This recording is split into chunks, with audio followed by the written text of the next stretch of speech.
Welcome to another Zoom call. Several questions came in, so let's jump right into them. Just a reminder to look on the members only site for all announcements. And the new announcement is just, you all have been announcing, if you've been on the Zoom calls, that, the powers that be, the boards are constantly trying to attack doctors like us. There's been dozens and dozens of doctors in Minnesota that have gotten letters from the boards, and we're one of them, even though we're not in Minnesota anymore. They have no jurisdiction over us, but they're really restricting, emailing questions and responding by email and personal one-on-one calls. So we're trying to move everything to the Zoom platform. We just have to do that in order to stay safe. So please, if you're in the habit of emailing questions, look at that point right there, because we really need to discontinue answering any questions on that. And I just have to take the questions that you email and put them in the Zoom call. And it would be easier for me if you just submit those questions on the member site, if you will, please. Then also remember that all you guys get free access to all our courses. Use the same username and password as you do for everything else. And these are all our courses currently. Got an autoimmune course that I'm working on, and that will be out in January or so. Okay, first question. Just received a call from my oncologist. CT performed this afternoon confirms cancer is now in the liver. He first recommended a needle biopsy, which I declined. He then said there are blood tests to find, I guess, to further check invasive adenocarcinoma type. What I would like to know, does Dr. Connors change the RIFE to further address the liver involvement? Would there be any other suggestions?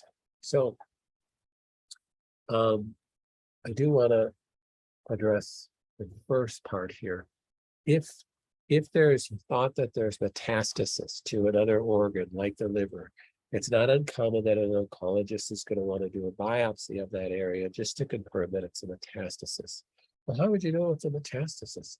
Because the biopsy would come back as the same type of cancer. So let's say I have colon cancer and it metastasizes to the liver. It isn't liver cancer now, it's still colon cancer cells. So in that case, if it is a metastasis, you don't change the RIFE program because you're not running liver cancer programs, you're still running colon cancer programs. So there isn't a need to change that. So should I do a biopsy? Well, if there is thought that the cancer is another primary cancer, we have multiple patients that have two different cancers at the same time, but it's not common. Plus, you have to look at the initial type of cancer you have. Does it commonly metastasize to the liver? Well, a lot of cancers metastasize to the liver. That's a common site for metastasis. What's the chance of that being a separate cancer that needs a separate type of treatment? Pretty slim.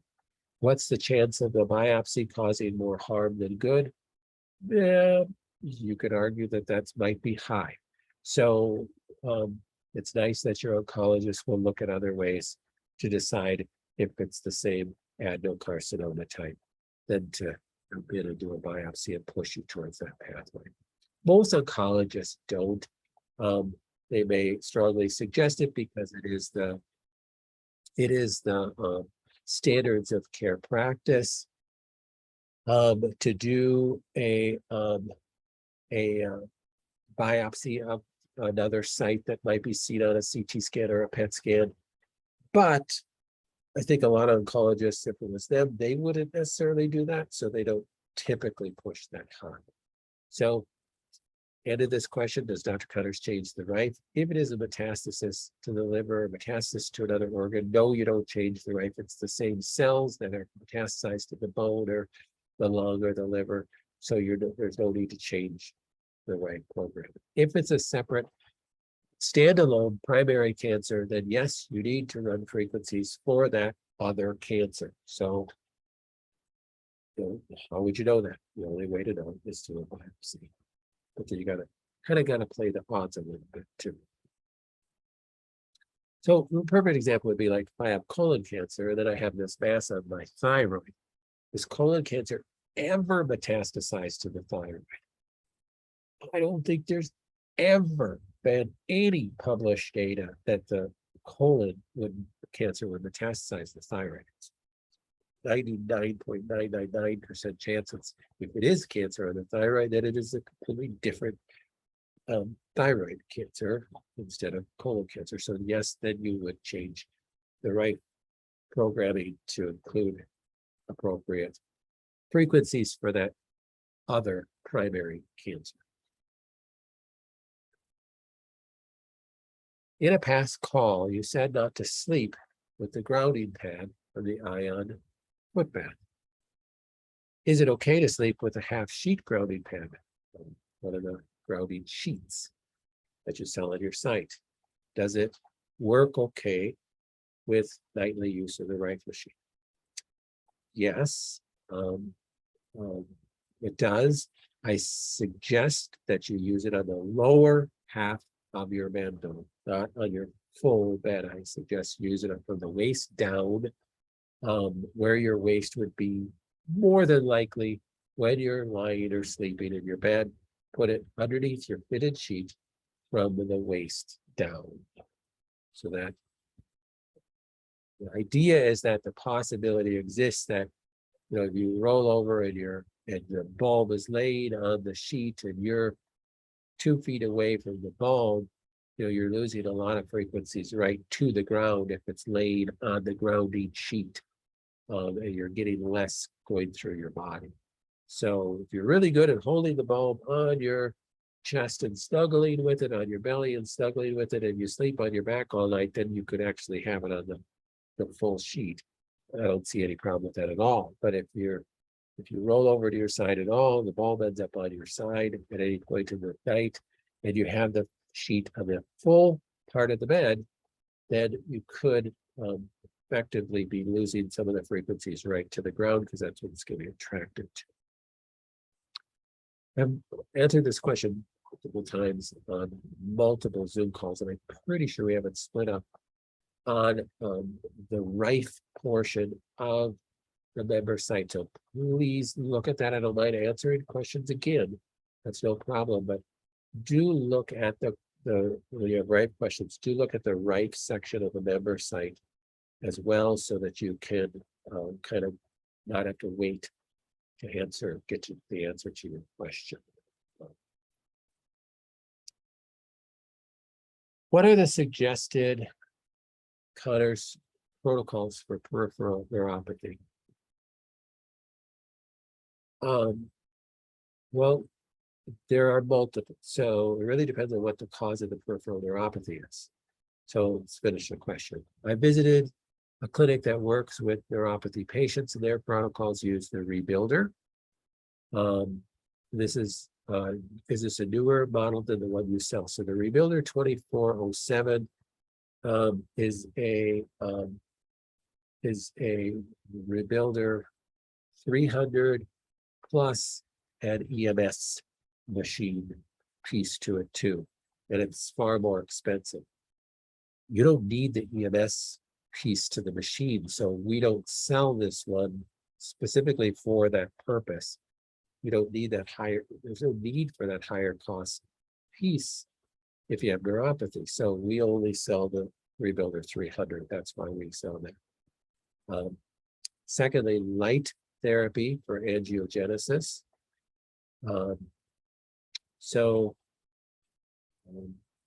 think they're giving you a little misnomer. Light therapy, they may be doing laser therapy, and they're calling it light therapy, so it might be laser therapy. I would ask them if what class laser they have. So lasers come in a class 1, 2, 3, or 4. There's also lasers that are called 3B lasers. I would find out what class laser that they're using.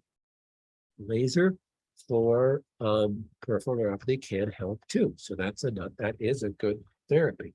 But if they're using a class 1 laser or even a class 2 laser, and you'd have to use a lot of time with a laser like that to really see any change with neuropathy. You really have to go to a 3B or a 4 laser. So I would ask them what class laser they want. Metabolic management, what would you suggest? Well, the biggest thing for neuropathy is vitamin B6. But again, you're also dealing with what type of neuropathy. So a person has peripheral neuropathy due to diabetes. It's a totally different metabolic management than peripheral neuropathy due to chemotherapy. So with chemotherapy, you want to help detoxify through your feed too. So using your Ion Pro Wave would be another thing. So I would agree with using Rebuilder. Rebuilder stimulates at the frequency, electrical frequency of the nerve itself to help regrow nerve pathways. I would agree wholeheartedly with laser therapy, especially if it's a class 3B or 4. Metabolic management for peripheral neuropathy in general, no matter what cause, would be B6. And then secondly, if the cause is from chemotherapy induced peripheral neuropathy, then you will have to look at detoxification. And we already have you on things for your detoxification pathway, so there's no things to add for that. But I would definitely add the Ion Pro Wave. How long would you guess the right programs for neuropathy take for someone with neuropathy for 3 months and has approximately 30% neuropathy to the feet? So it depends on a couple factors. So if there was no more assault or no more causation, so in this case, if you have chemotherapy-induced neuropathy and you stopped doing chemotherapy and you're not doing any more chemotherapy, still you have damage to the nerves that have to heal, and nerves heal very slowly. So you got to look at multiple months before you're going to see changes. Plus, it depends on how bad the neuropathy is. So neuropathy is damage to the peripheral nerves, and you damage the type of nerves that you damage first are called the large diameter afferent nerves. Those are the nerves that carry sensory back to the brain. You have small diameter and large diameter afferents, and those are the large diameter afferents that are damaged first with chemotherapy and with diabetic neuropathy. So you'll have the same symptoms with either one of these types of neuropathy, and it's going to be tingling in your feet, and then you'll get numbness in your feet, and you won't feel your feet finally. So it depends on how far you progress down that pathway. So if you have numbness in your feet or you don't feel your feet, the next thing you're going to feel as those nerves come back to life is pain and is tingling. So you're going to go through that, what you went through getting to the point of numbness, you're going to go through that again. So your symptoms, when you start working on your neuropathy, your symptoms of neuropathy can actually worsen before they get better, because you're waking up the nerves and helping them go again. And these are afferent pathways. Afferent pathways means they're carrying sensory information back to the brain. Efferent pathways are carrying information from the brain to the tissue. In this case, there'd be motor pathways. But the afferent pathways that are damaged have to regrow again, and when they wake up, you're going to feel more pain. So you may feel like you're getting worse before you get better, and it takes time. How long is it going to take to get better? If you're still doing chemotherapy, well, you're just battling. It's an endless battle, because you're causing more damage every time you do the chemotherapy. So sure, I would say, that you're doing Ion Pro Waves daily.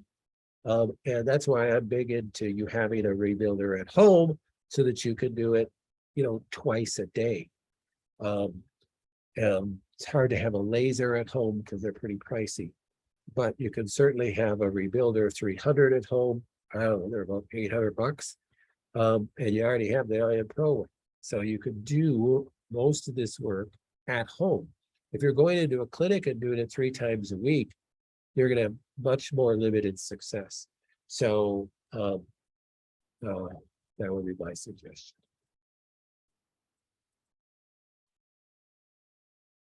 The last couple of weeks have been a roller coaster. I'm sorry to hear that. I think I experienced my first healing crisis. I retired from my job of 20 plus years and had my quarterly CT scans. All things are pointing positive. Thank you, Lord. But I'm dealing with some aftermath. I've accomplished a few coffee enemas. Is it common to have a metallic or bitter taste afterwards, or even a dull feeling of indigestion? I do really enjoy the mind clarifying. So why would a person get some clarity of mind if you're doing a coffee enema? Because you're stimulating the parasympathetics.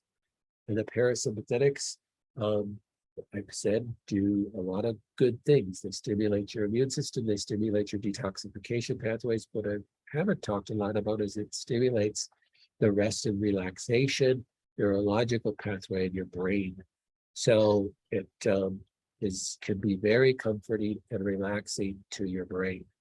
So coffee enemas can be very beneficial for that reason. Can you get a metallic or bitter taste afterwards? Well, it's possible with the coffee enema to have that. I'm not sure if it's connected directly to the coffee enema. I don't know. There could be a neurological. I don't know. I have to think about that a little bit. I'm experiencing a lot of past anxiety that I would feel daily with my job, anxious to start my day, night sweats, work-related dreams. Any tips to cope through this temporal emotional bubble? For the sakes, I still have nightmares about test anxiety, that I didn't study for the test and I haven't gone to the class all semester and I'm in trouble. And that was 35 years ago. So it is when you have this performance type anxiety, yeah, there's some things to work with. The coffee enemas will help with that. Adaptogens. So the first thing you think of with any anxiety is adaptogens. The second thing you think of with anxiety is making sure you are watching your glutamate consumption. So glutamates, where would you get glutamates? What's the most common glutamate? Monosodium glutamate. Where do you get that?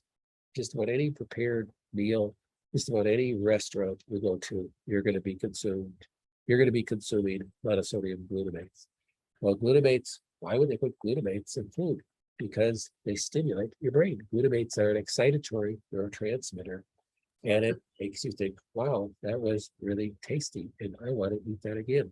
That's why they put glutamates in food, because it makes you buy the food again. And so glutamates will increase anxiety and increase OCD and increase ramped up behavior and looping on a thought and thinking about a subject and can't get your mind off of it. You can't let it go. And that is a glutamate issue as well. Also could be an elevated serotonin level. Serotonin can do similar things when it's elevated. That's why you have to be careful with taking excess methyl groups. So just because you have a MTHFR gene defect does not mean you need a whole bunch of methyl groups that can produce excess serotonin, especially if you have any MAO defects. That's a gene that is in your biopterin pathway that you want to make sure you look at when you look at your genes. So you don't want excess methyl groups, but none of you are on any excess methyl groups from us, that's for sure, because they can also turn off tumor suppressor genes, and we don't have you taking any of those. But also, I would say, given that the night sweats is in there that you commented on, adaptogens would be my first choice because it could be tied to hormones too. So adaptogenic herbs, we have multiple different adaptogens on our website. You probably have some in your home too. If you search adaptogens on our website and you look at some of the ingredients, you probably have a couple bottles with nutrients that are adaptogens in them too. Number 3, my blood work looks like I am now anemic. My energy is low, lots of naps. I've done some blood rebuilding with the Rife. How many sessions can I do back to back? There's no limit to how many sessions you could do with the Rife back to back. Any other strategies to consider? I am also trying to get more protein back in my diet. The B vitamins will help build your blood. And then you may have to consider iron. So it depends on how anemic you are. And remember, there's multiple types of anemia.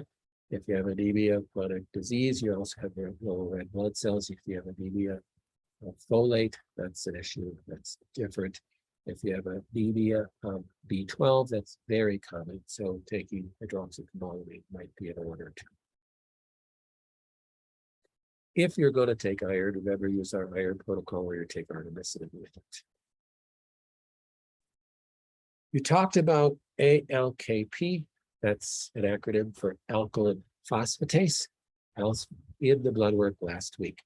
I got my blood work back, and mine on August 1st, my alkaline phosphatase was 90, went up to 115 October 24th. Still fighting lots of body aches, long COVID, or walking pneumonia, I don't know. Using Clear Inflam just does not cut the pain. Ordered some Entourage too. Just used it last night and it helps some, but my body just aches, especially my legs. Okay, so if the alkaline phosphatase is raised because of liver congestion, that's one thing. So we don't know that exactly. But to support that, you could think of using a hot pack over your liver, doing coffee enemas, doing castor oil packs over your liver. If the alkaline phosphatase is raised because there's metastasis to the bone and there's bony lytic erosion of the bone, means there's bone erosion, then that's a totally different story.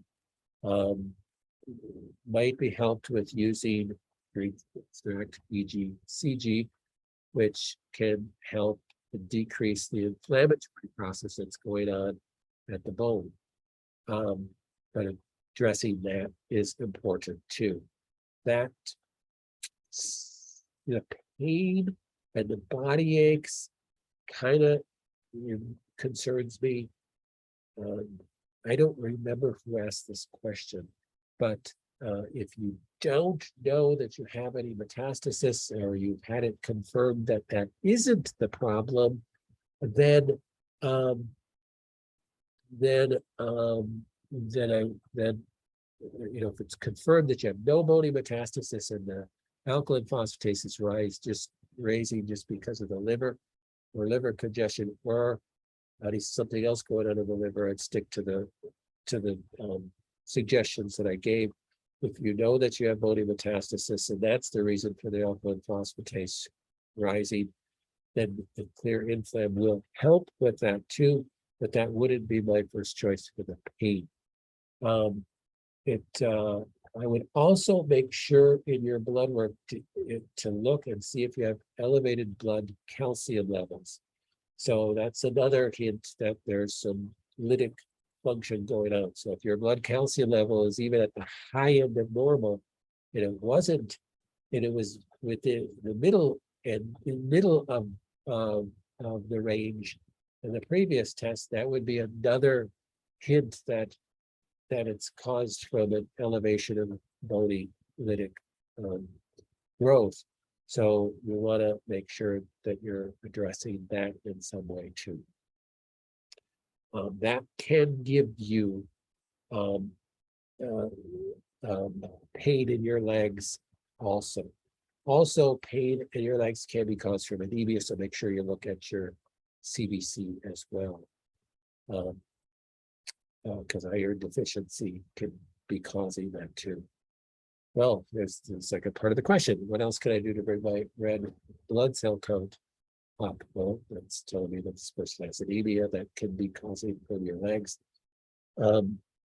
You may need to be taking iron. If you do take iron, make sure you add artemisinin as well. So if you have artemisinin at home, I would take a capsule of artemisinin with the iron.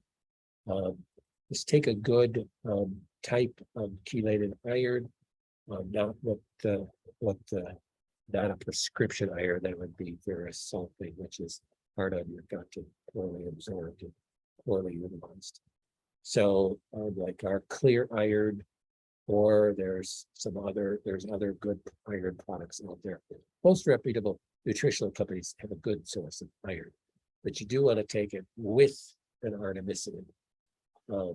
The ways that you can do to get your red blood cell count up is eating beets and eating red meat and things like that. That is going to have the B vitamins in it as well. And like I said before, B vitamins. My breast tumor has been very sore also. Not sure if it is coming to the surface more or not. Last night I rubbed some Pavate rub, that's a CBD rub from the store, and frankincense oil on it, and it calmed it down some. So CBD creams can be very beneficial as topicals. So that's good news. I emailed my blood results in, and you help me understand them. Yes, we can still do one-on-ones for that, and you can make an appointment with me for that. And we can go over those results with you. All right, the chat is not working for some reason on this Zoom call, so you'll have to unmute yourself if you have a question and voice it in.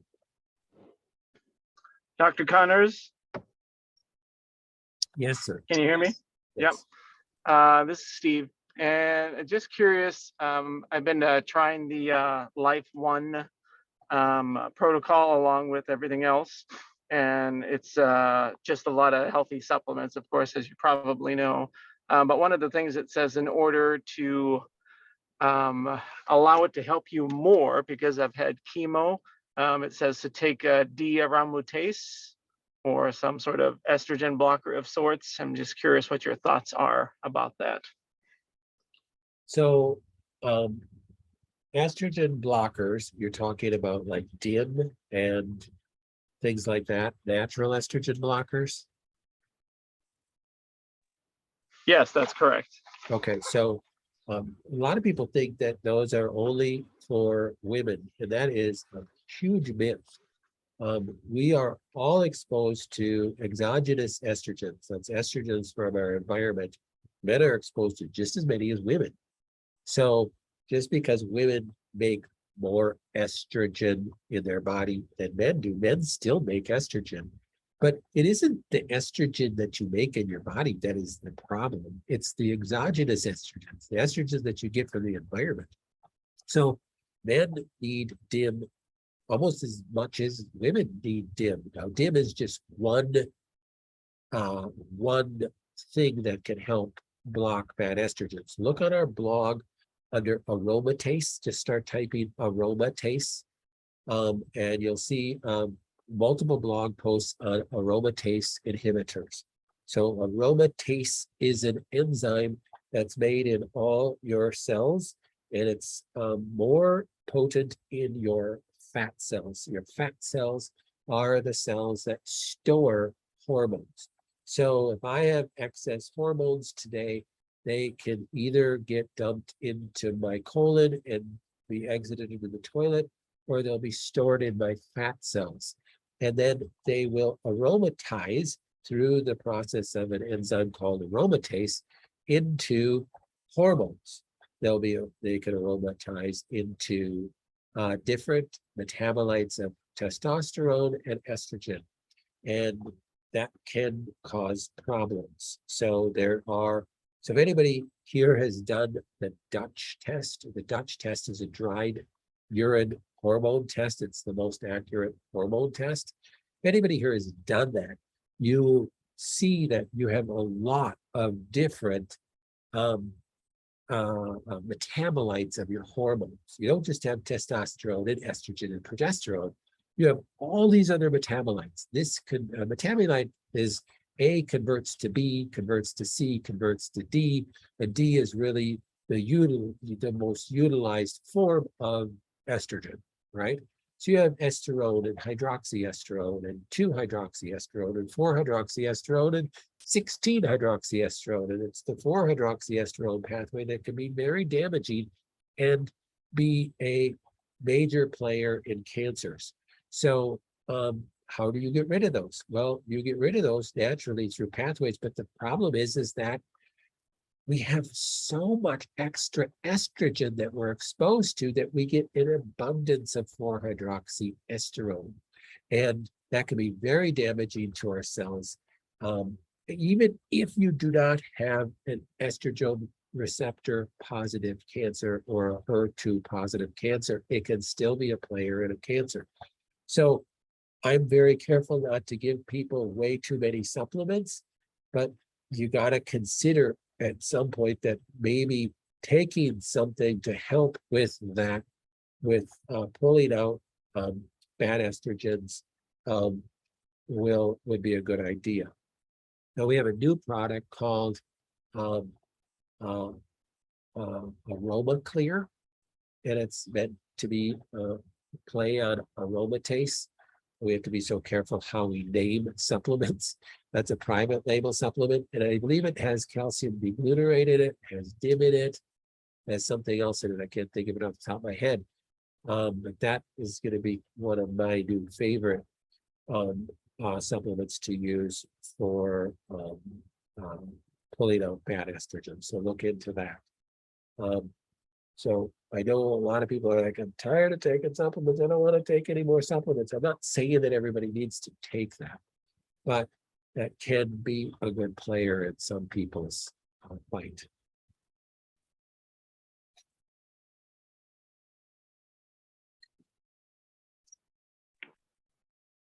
Can you hear me, Dr. Connor?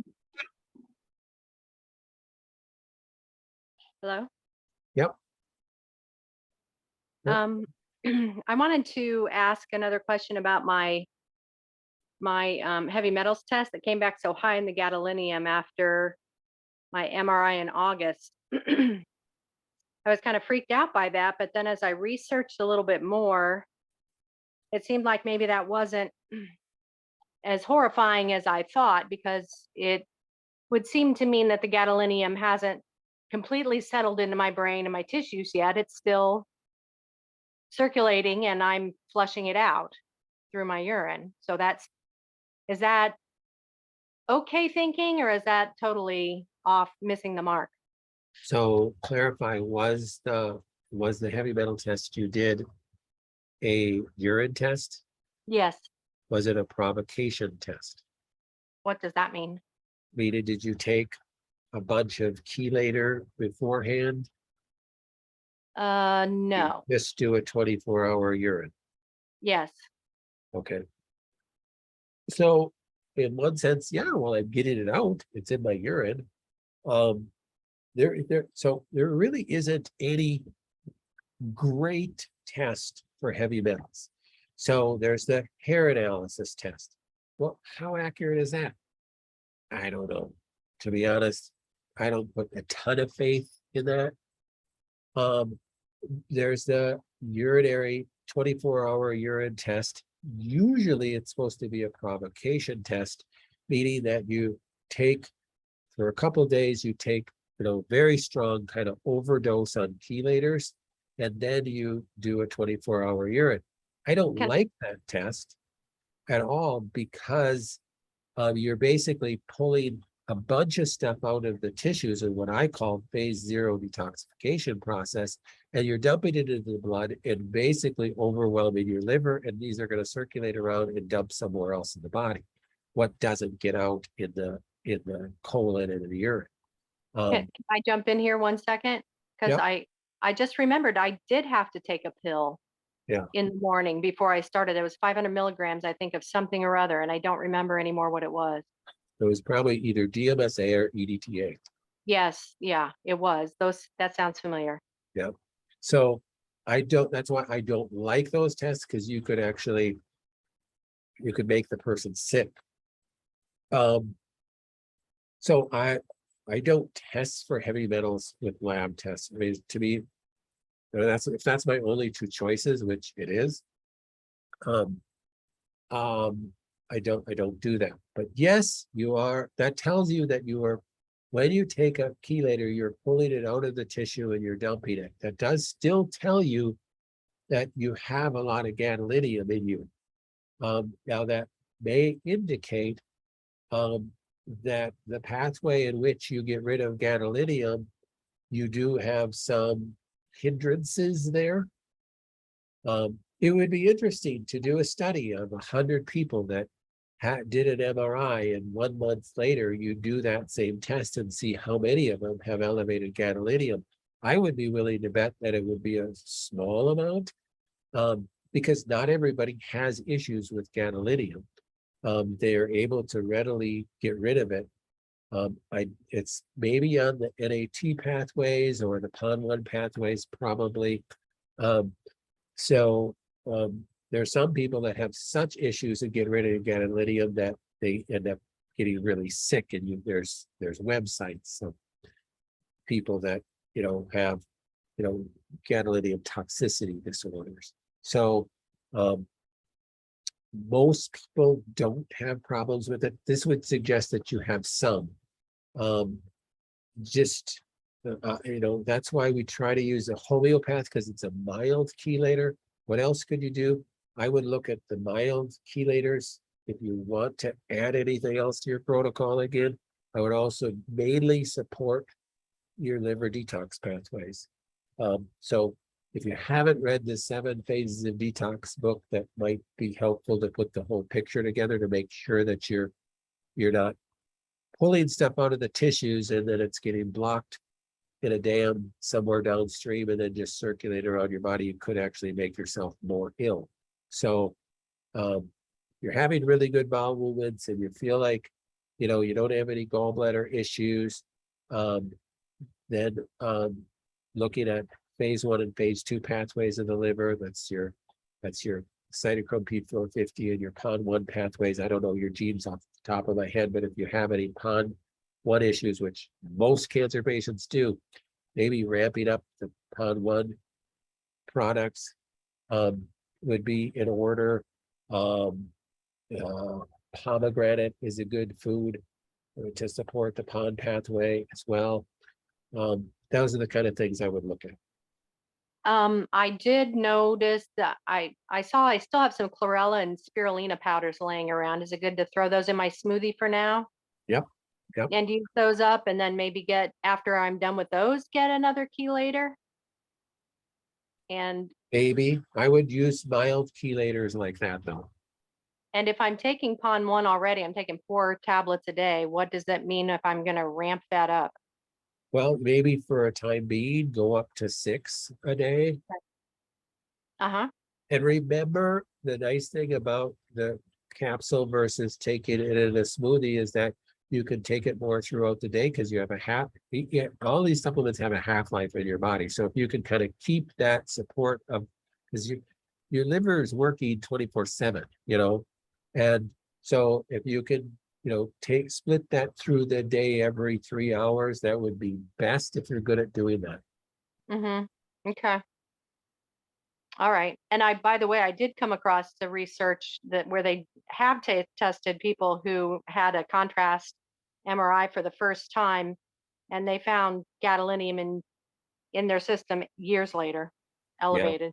Yeah, it can be, because I mean, gadolinium is an element on the periodic table. It's got a half-life of about 20 billion years or something. I don't know. Seems like it. Okay, thank you.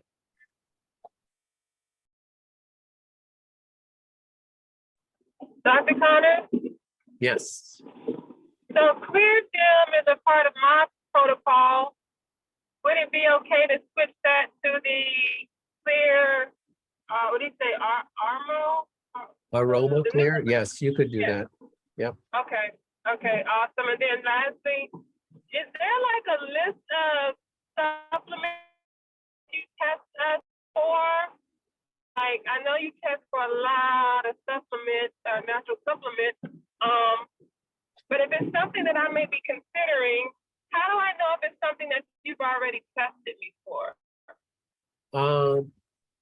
That's a good question. No, I don't have a list of things. Okay.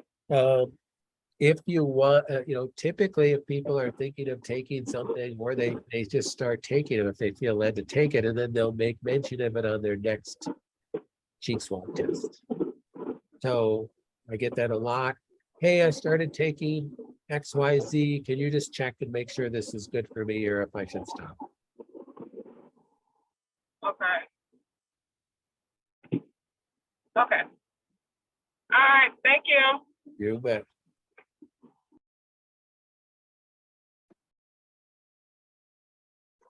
Dr. Connors, I had that ALKP was 115, my calcium was 9.5. Okay. So that's pretty middle. I think normal goes up to 11.5, or I can't remember the normal range for calcium, but I think I'd have to look at that again, but.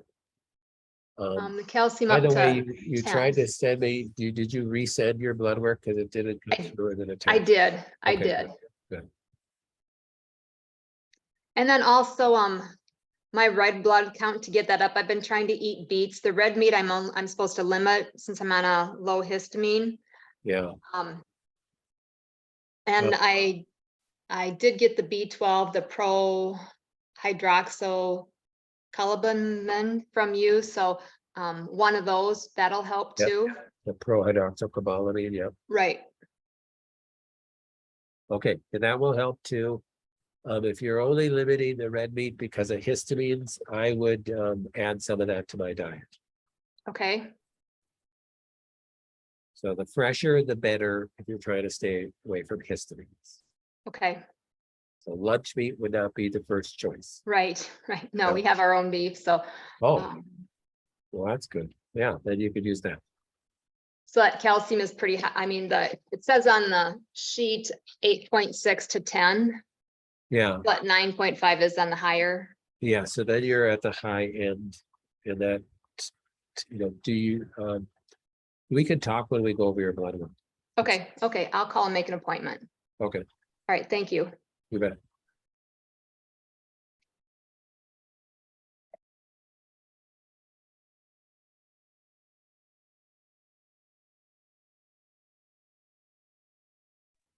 Dr. Connor, Yes.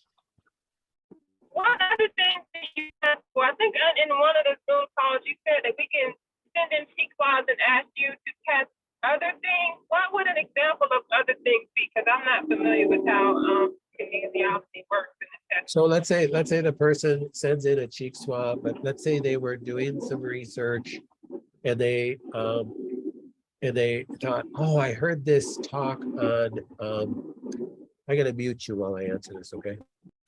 I heard this talk on Pectosol C, and oh my gosh, I think I should start taking this. But oh, I'm taking so much stuff, and I'm sending in a cheek swab next week anyhow. So I'm just going to ask Dr. Cutters, could you check me on Pectosol C too? I really feel that I should take this too. Now again, by all means, I am not perfect. When I put a person's protocol together, I'm not God. So just want to put it out there to everybody so you all understand that I do not want you to put your faith in me, nor do I want you to put your faith in your protocol, nor do I want you to put your faith in the right machine, nor do I even want you to put your faith in you healing. I want you to put your faith in Jesus Christ and Him alone. And I want you, through the process of life, which often throws us curveballs like cancer diagnoses, that leads you to a deeper relationship with Him. And when you have questions that you don't have answers to, even something in the grand scheme of things simple like, should I take Pectosol C? It should lead you back to, I'm gonna be praying about that, and I'm gonna seek God's peace in that. You know, you're not gonna see the heavens open and God come down and say, yes, take Pectosol C. That's silly, but God does lead us through his Holy Spirit in different things. And yes, he uses other people, and yes, he uses, doctors, and yes, he uses, your spouse, and but you have to have that ultimate relationship with him. So I want you to feel free to ask me about things, but I'm just giving you my opinion, and it might be an educated opinion, but it's still just coming from a fallen man that may be regenerate, but is still sinful. So don't take what I say as gospel truth either. You've got to weigh it all out in your relationship with God too. So you need to be trusting him and seeking him for that answer. So even if I tell you in your protocol that I want you to take XYZ supplement, and you just have something deep in your heart that's like, I don't know, I just don't think I should take this, then by all means, you're not insulting me by, I want you to be obedient to God more than anything.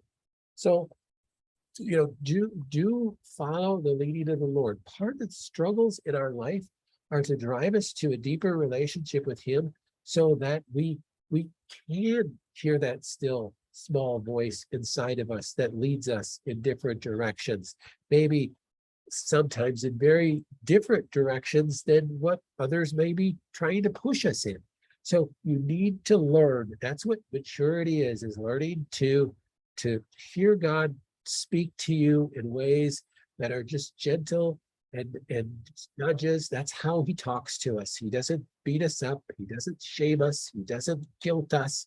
He doesn't make you feel bad about yourself. He encourages you. He loves you. You're a child, and he treats you like a chosen vessel. That's what you are.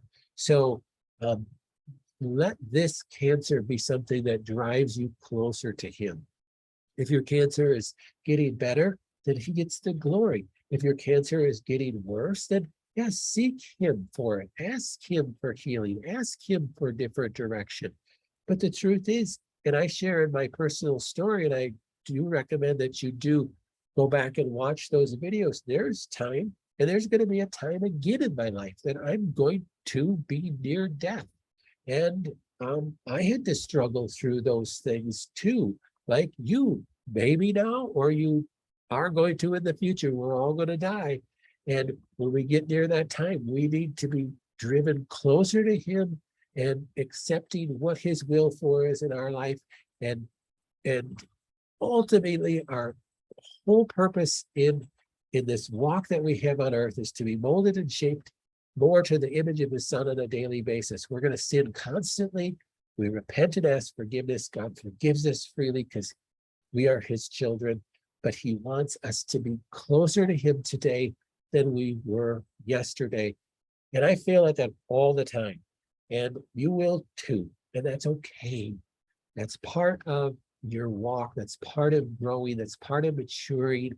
And that's okay. So please, I want you to, take what I give you on these Zoom calls, take what I've given you in your protocol, and take it to the Lord too. And it's okay to change things and do things. It's not just okay. That's really your responsibility to do that.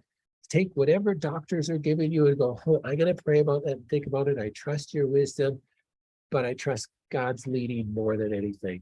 And that's what I'm going to put my faith in, is him, not anything else. So that being said, if you have questions about your protocol and things, and you want me to test something, do another cheek swab. I'll recheck things. If you disagree with it, you follow the leading of the Lord in what you're supposed to do. So often I have patients that are working through their spiritual maturity. That's what sanctification is you're constantly working towards, trying to be more mature through the help of the Holy Spirit. You can't do it yourself, but it is growing in dependence upon him, so that you're seeking after him in a deeper way every day, and that's why troubles happen in our life, so that we can grow and mature and become closer to him. And ultimately, we focus more on eternity than we are on this present day. So that's my encouragement for you all today, and I guess it's a good place to close. So remember, I'll be back with you Monday, and I do ask that you continue to pray for everybody else on this Zoom call, everybody else that is members of our practice, all of our staff as well. I do ask that you pray for Anne. She's going through a lot of struggle with her 19-year-old son, AJ. He just physically crashed. So I've shared this a little bit if you've been on our Zoom call before. Yeah, they thought it was his chronic Lyme that flared. His fatigue was, he literally couldn't get out of bed. But then they did a blood work, and his platelets were just plummeted. And there was something drastically wrong. He was diagnosed with acute myeloid leukemia. It's a very aggressive leukemia. He's in the hospital. He had chemotherapy finished a few weeks ago. He's getting a bone marrow biopsy tomorrow. And she said I could share this story because the more people that are praying, the better. So I do ask for prayers for her, and those will be cherished. So thank you for that. All right, I do love you all, and I pray for you all the time. God usually wakes me up at about 3 o'clock in the morning and doesn't let me sleep until I'm praying for all you guys. So know that I don't just say that. So with that, I will see you Monday. Get your questions in on the member site, and have a good next few days. Bye-bye.